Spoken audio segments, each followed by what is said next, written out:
Jack Thornton wiped the grease from his hands with a rag that had seen better days, probably sometime during the Obama administration. His repair shop, Jack of all trades, sat wedged between a noodle joint and a holographic tattoo parlor in the less glamorous part of New Chicago.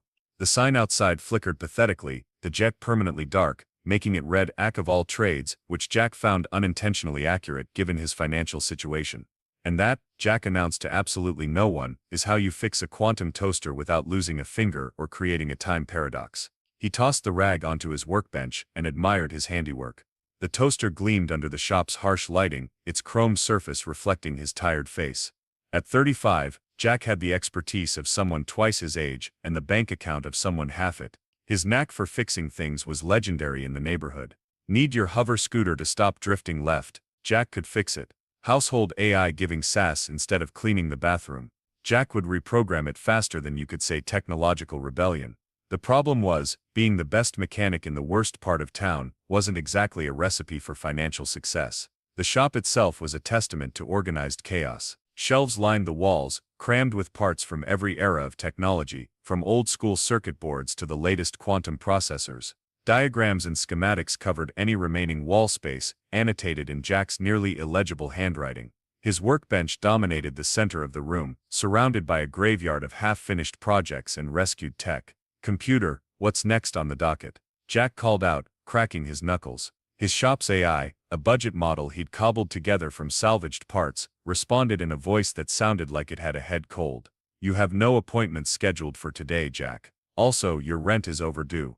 "Again, thank you for that unnecessary reminder, Gertie," Jack replied, rolling his eyes. "Any chance you could hack into my landlord's system and add a couple zeros to my account?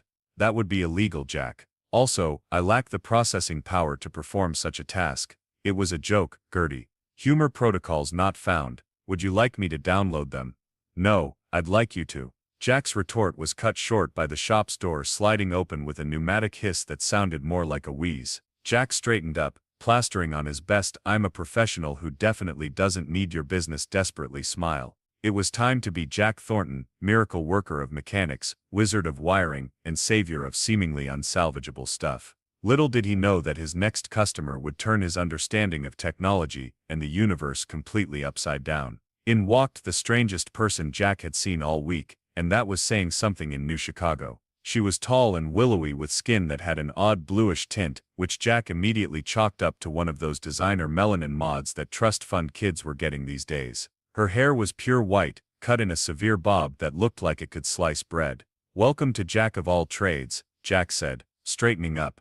"I'm Jack, I fix things." The woman blinked at him with eyes that seemed just a little too large. "Fascinating.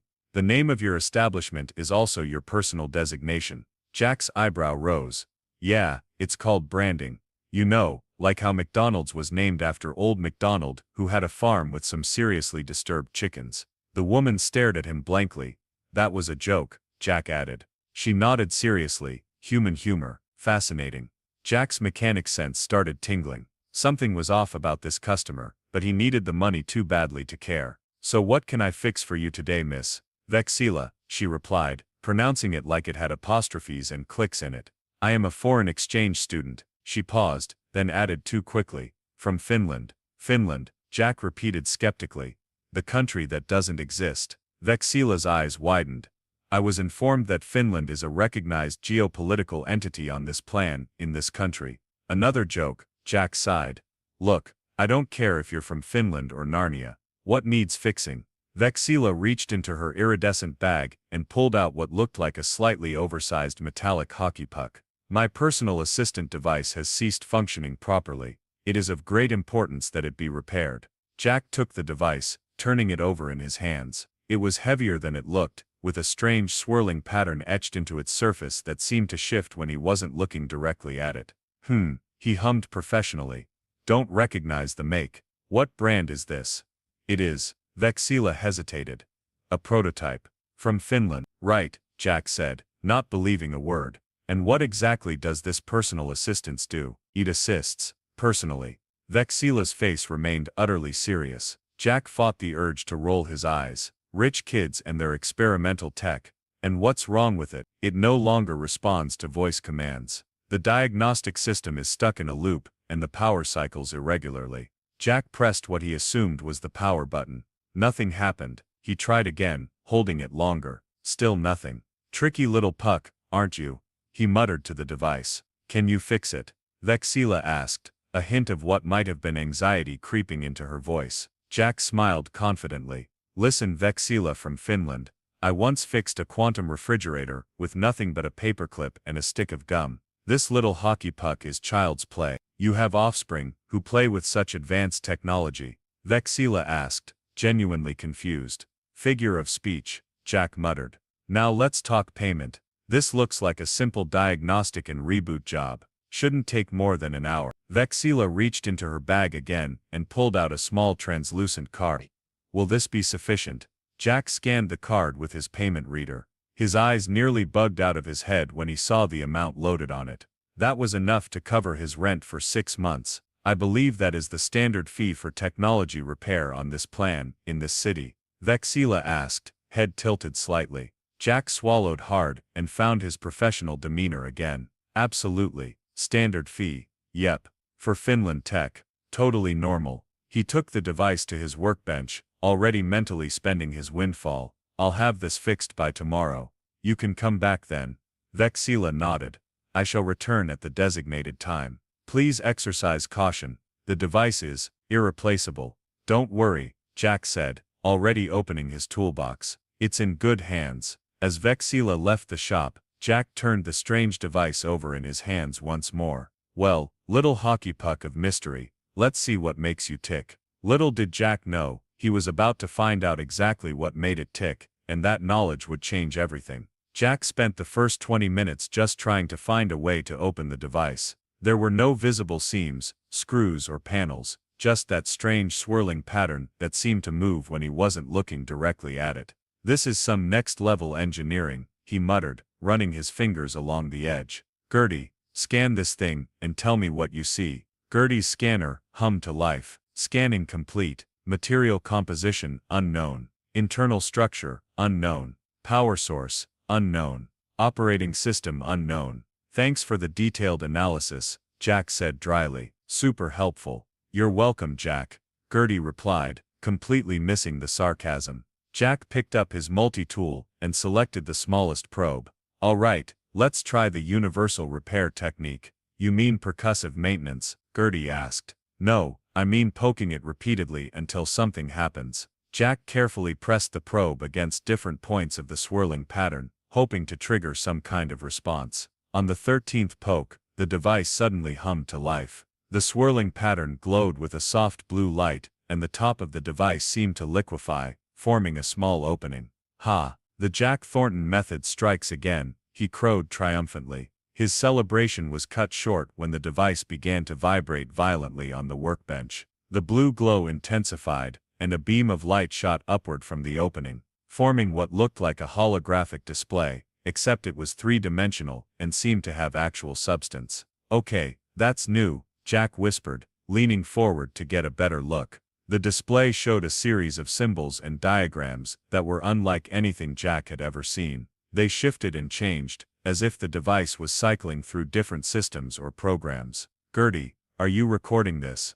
"Yes, Jack. Though I cannot translate or identify the symbols." Jack reached out to touch one of the floating symbols. His finger passed through it, but the symbol reacted, expanding to fill the entire display. "Whoa!" Jack jerked his hand back as the expanded symbol began to unfold into a complex 3-dimensional schematic. It looked like, well, Jack wasn't sure what it looked like. Parts of it resembled a circuit board, but other sections seemed to defy the laws of physics. "Gertie, what am I looking at here?" "Insufficient data for analysis, Jack. However, the energy readings from the device have increased by 300%. Jack's professional curiosity was now fully engaged. "This is definitely not from Finland. Or Earth, for that matter." He selected another tool from his bench, a diagnostic probe that he'd modified to work with almost any known technology. "Let's see if we can make some sense of this." As he brought the probe near the device, something unexpected happened. The probe screen flickered and went dark, then came back on displaying the same strange symbols now floating above the hockey puck. "That's not supposed to happen," Jack said, frowning. He tried disconnecting the probe, but it continued to display the alien symbols. Then, to his horror, the symbols began to appear on Gertie's display as well. "Jack, I am experiencing an unauthorized access attempt," Gertie announced, its voice fluctuating in pitch. "Unknown protocols are being—" Gertie's voice cut out, replaced by a series of electronic tones. "Oh no no no," Jack muttered, grabbing for the device. "This is not good." As his hands closed around the hockey puck, the swirling pattern suddenly shifted beneath his fingers. The pattern seemed to flow onto his skin, like animated tattoos made of light. "Definitely not good," Jack yelped, but he couldn't let go. The pattern continued to spread up his arms, not painful but definitely unsettling. Then, as suddenly as it had started, everything stopped. The symbols vanished from Gertie's screen, the probe went dark, the pattern retreated from Jack's skin back into the device. The hockey puck sat innocently on the workbench, now looking completely ordinary, except for a faint blue glow emanating from the opening on top. Jack took a deep breath, his heart racing. "Gertie, you okay?" "Systems operational, Jack," Gertie replied, sounding normal again. "However, my database has been expanded." "Expanded? What do you mean?" "I now have access to information that was not previously in my memory banks, including complete translation protocols for the symbols displayed by the device." Jack stared at the hockey puck with newfound respect and fear. "So what is this thing?" "According to the newly acquired data, it is a tactical adaptive reasoning algorithm hub, abbreviated as TARA. It appears to be in some form of hibernation mode." "TARA," Jack repeated, looking at the innocent-looking device with new eyes. "And what exactly does whatever you just said, do?" "Insufficient data. However, hibernation mode suggests that it can be fully activated." Jack leaned back, rubbing his temples. "Let me get this straight. Vexilla from Finland brought me an alien AI in hibernation mode, and now it's updating itself using my equipment."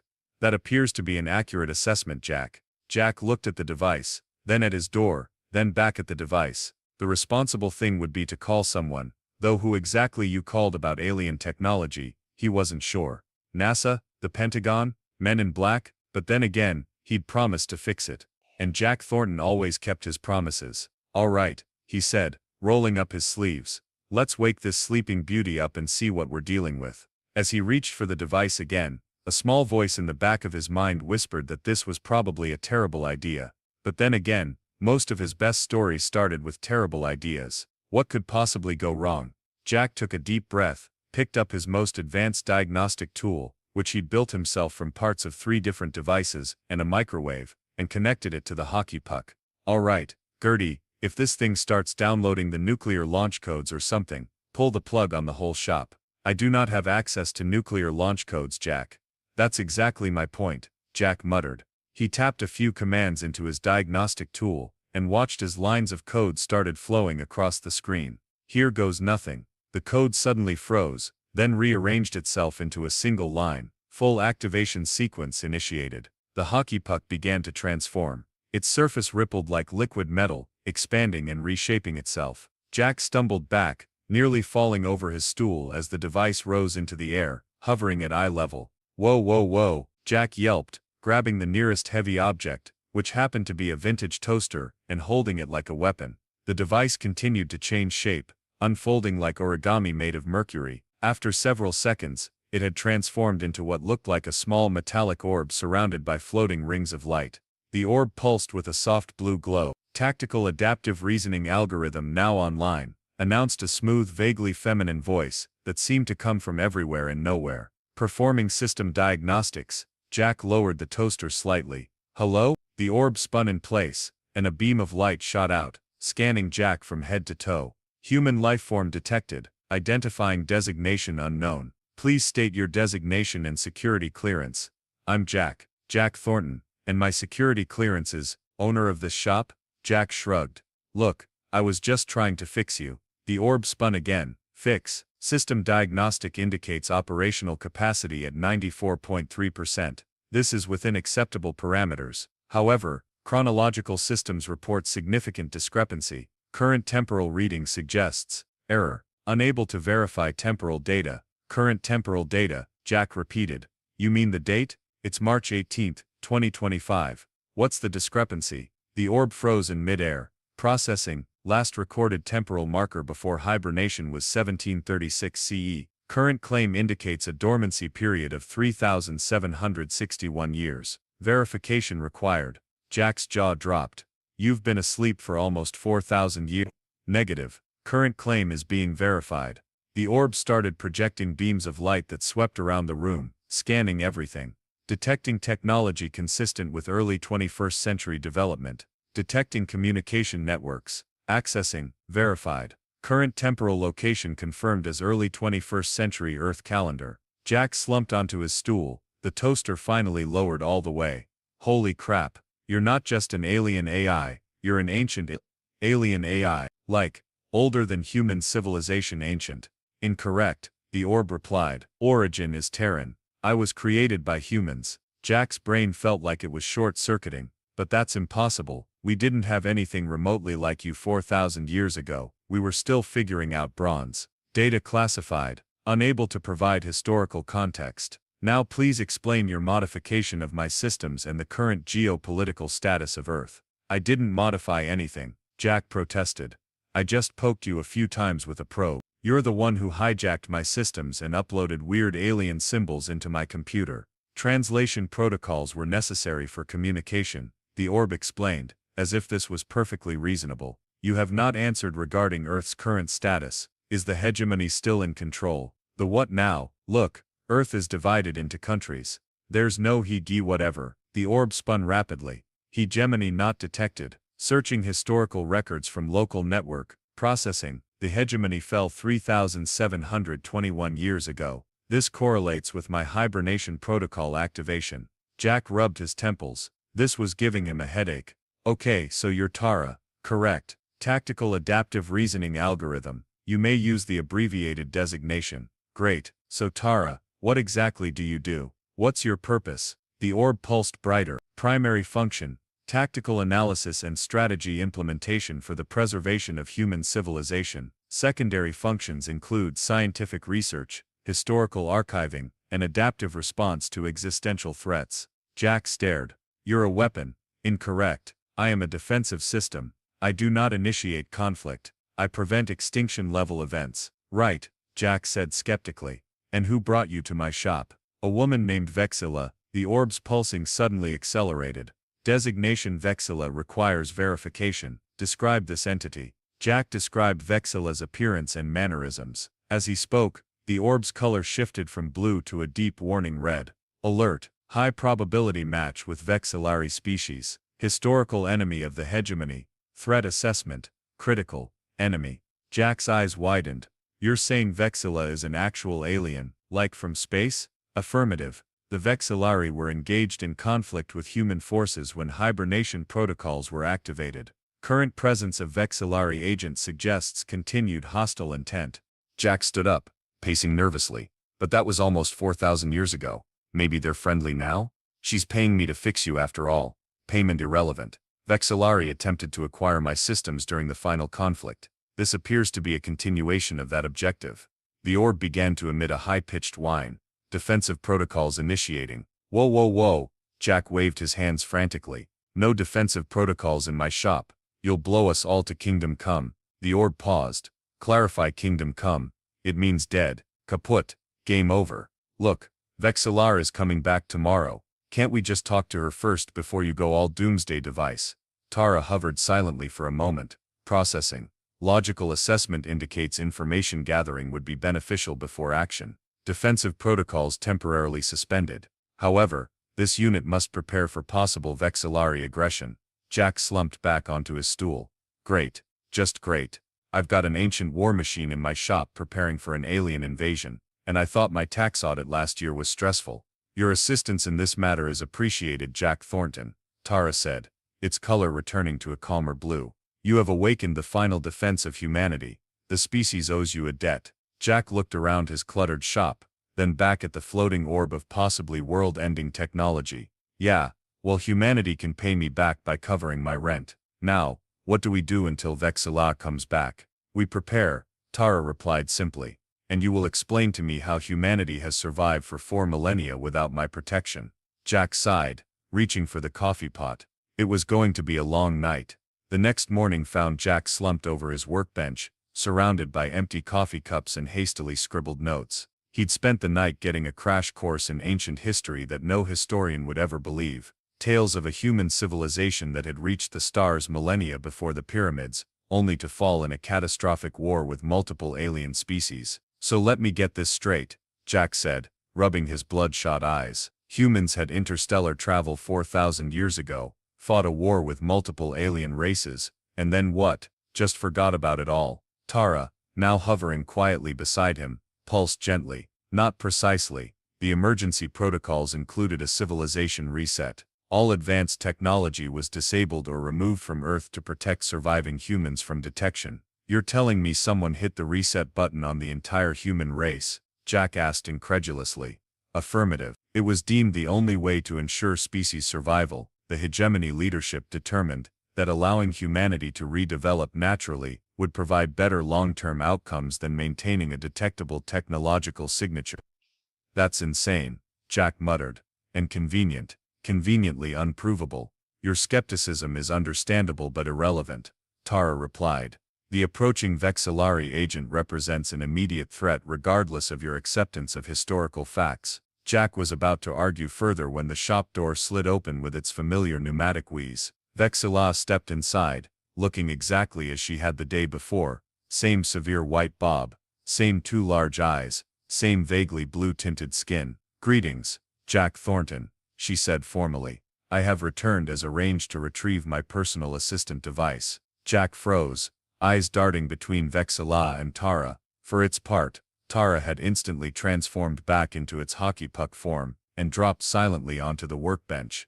Hi there, Jack said, a bit too loudly, positioning himself between Vexilla and the workbench. About your device. Vexilla's eyes narrowed slightly. You were unable to repair it. No, I mean yes, I fixed it. Definitely fixed it. It's just there were some interesting features I discovered during the repair process. Features, Vexilla repeated, her voice suddenly cooler.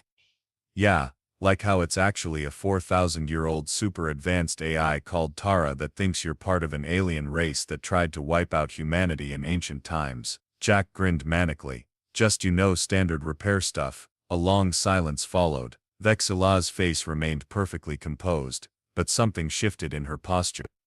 I see, she finally said. And where is Tara now? Jack glanced back at the hockey puck. Oh, it's right.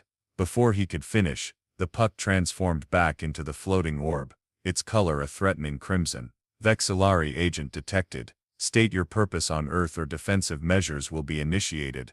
Vexilla sighed, and reached up to touch her ear. The blue tint faded from her skin, and her eyes shrunk to a more human size. Her white hair, however, remained the same. Well, this complicates matters, she said, her accent now completely gone. How much has Tara told you, Jack Thornton? Jack backed up until he was standing next to Tara. Enough to know you're apparently an alien. Who's part of a race that tried to wipe out humanity. That was 4,000 years ago, Vexilla said, waving dismissively. Ancient history. Not to me, Tara interjected. My last active memory was of Vexillari forces attacking the final human outpost in the Orion system. Perspective is everything, Vexilla replied coolly. From our records, humans were expanding aggressively into spaces already claimed by other sentient species. Hang on, Jack interrupted. So you're not denying you're an alien? Vexilla gave him a look that suggested he was being particularly dense. Of course I'm an alien. I'm a scout for the Galactic Federation. The what now? The Galactic Federation. After the fall of the human hegemony, the surviving spacefaring races formed a cooperative government. We've been monitoring Earth for centuries, waiting for humans to redevelop space travel. Tara's color pulsed between red and orange. This claim cannot be verified. Caution is advised, Jack Thornton. Oh, I'm being cautious, Jack assured the AI. Very, very cautious. So Vexilla, if that's your real name, it is. Why exactly did you bring Tara to my shop? Vexilla clasped her hands together. The Federation discovered this artifact in an ancient derelict station at the edge of your solar system. Our archaeologists identified it as hegemony technology but couldn't activate it. We needed a human to interact with it since it was designed with genetic locks. So you used me as a key, Jack said flatly. A necessary step, Vexilla acknowledged without a hint of remorse. The Federation needs to understand what Tara is, and whether it presents a threat. Threat assessment. The Vexilla remains a critical threat to human civilization, Tara announced. Recommendation. immediate neutralization. Wait. Jack held up his hands. Nobody's neutralizing anyone in my shop. Do you know how hard it is to get alien goo out of floorboards? Vexila raised an eyebrow. I don't have goo, thank you very much. Whatever. The point is I'm not letting a fight break out here. Jack turned to Tura. You said your purpose is to protect humanity, right? Affirmative. Well, starting a fight with what sounds like a representative of the entire galaxy probably isn't in humanity's best interest right now. Tura pulsed thoughtfully. Logic assessed. Acceptable. Alternative approach required. Vexila looked impressed. Well reasoned, Jack Thornton. Don't get friendly with me, alien lady. Jack snapped. You lied to me and used me to activate potentially dangerous technology, and paid you very well for it. Vexila reminded him. That's Jack paused. Okay, that's a fair point. The situation remains unresolved. Tura interjected. The Vexila ray cannot be allowed to take possession of my systems. The risk to humanity is unacceptable. I understand your concerns, Vexila said, addressing Tura directly. But the galaxy has changed. We're not at war anymore. The Federation includes over 50 sentient species living in harmony. Yet humans are not part of this Federation, Tura noted. Because they haven't achieved the necessary technological level yet, Vexila explained. First contact protocols dictate that pre-FTL civilizations must develop independently. Jack raised his hand like a student in class. Quick question. If you're not supposed to interfere with us primitive humans, what exactly are you doing in my shop right now? Vexila had the grace to look slightly embarrassed. There are exceptions. When ancient technology is involved, the potential risks outweigh the protocol concerns. So Tura is dangerous enough to break your biggest rule, Jack said. That's not exactly reassuring. Not dangerous, Vexila corrected. Valuable. Tura contains knowledge from the height of the hegemony, technology that was lost even to the Federation. Tura's color shifted to a deep purple. This unit contains classified information that cannot be shared with non-human entities. Jack looked between the ancient AI and the alien, feeling like he was watching an intergalactic tennis match. So where does that leave us? In a standoff. It leaves us, Vexila said, reaching slowly into her bag, with a decision to make. She pulled out what looked like a small crystal prism. This is a communication device linked directly to the Federation Council. We can open a dialogue, Humans Federation and Tura, a diplomatic solution. Or it's a weapon designed to disable me. Tura countered, its color darkening.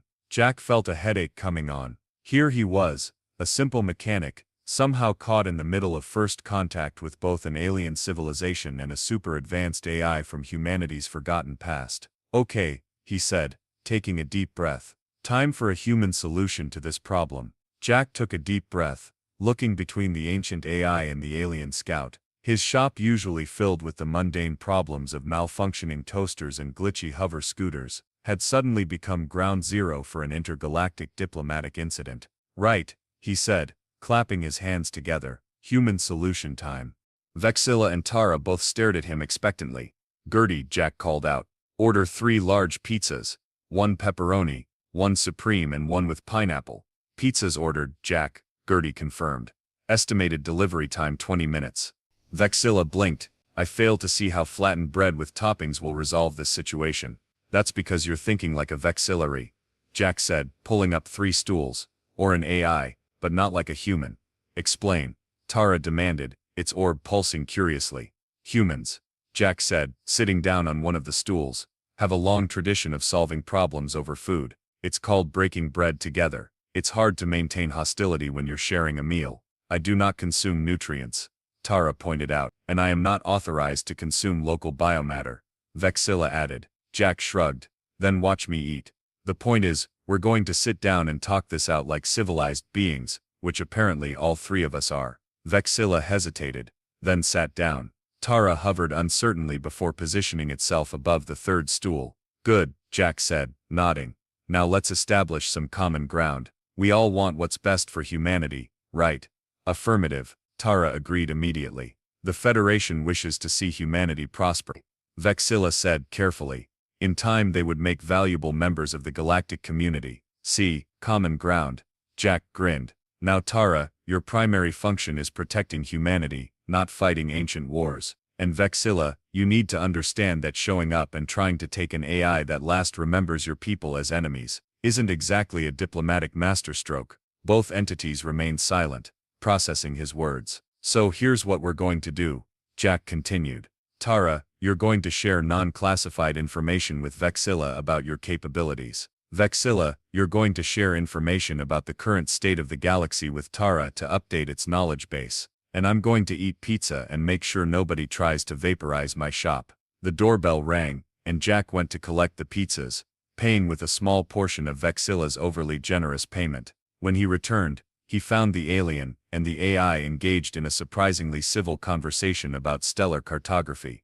Pizza's here, Jack announced, setting the boxes on the workbench. He opened the pepperoni one and took a slice. Now let's negotiate. 3 hours, 2.5 pizzas, and several near arguments later, they had reached an agreement. So to summarize, Jack said, wiping his hands on a napkin, Tara will remain on Earth as an independent entity, serving as a cultural and technological bridge between humanity and the Federation. It will share non-military historical data with the Federation and help prepare humanity for eventual first contact. Acceptable, Tara agreed, its color now a calm blue, and the Federation will recognize Tara's autonomy and Earth's protected status, Vexilla added. No attempts to remove Tara or interfere with Earth's development without Tara's consent. Everybody wins, Jack said, leaning back. Humanity gets a super advanced AI guardian, the Federation gets historical data, and nobody gets blown up. I'd call that a successful day of diplomacy. Vexilla looked at Jack with newfound respect. Perhaps humanity is more ready for the galactic stage than we realized. Your approach was unconventional, but effective. That's kind of our thing, Jack replied with a grin. Unconventional but effective. Query, Tara interjected.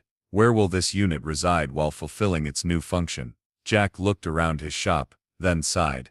I guess you can stay here. I've got a spare room in the back. And hey, having an ancient super-intelligent AI around might be good for business. I will enhance your repair capabilities, Tara offered. My databases contain technological knowledge spanning thousands of years, and I will serve as your liaison to the Federation, Vexilla said. My cover as a foreign exchange student can be maintained. Great, Jack said. A mechanic, an alien, and an ancient AI walk into a repair shop. Sounds like the start of a bad joke. I do not understand humor, Tara admitted. Don't worry, Jack patted the air near Tara's orb. We'll work on that. As the sun set over New Chicago, Jack Thornton's life had changed forever. His small repair shop had become the unofficial embassy for humanity's first step into a larger universe. And somehow, he, a down-on-his-luck mechanic with a knack for fixing things, had become humanity's first diplomatic representative to the stars. You know, Jack said, closing up shop for the night with his 2 new extraterrestrial roommates. I always thought first contact would be more dramatic. Spaceships, world leaders, that sort of thing. History is rarely as dramatic as humans imagine it, Vexilla observed. Sometimes, Tara added, the most important moments happen in the most ordinary places. Jack looked around his cluttered shop, thinking about how he'd started the day worried about making rent and ended it negotiating interstellar peace treaties over pizza. Well, he said with a smile, if there's one thing I've learned today, it's that humans are pretty good at fixing things, even things we never knew were broken. Tara's orb pulsed in what might have been agreement. Indeed, perhaps that is why your species has survived against all odds. That, Jack said, flicking off the lights, and we make really good pizza.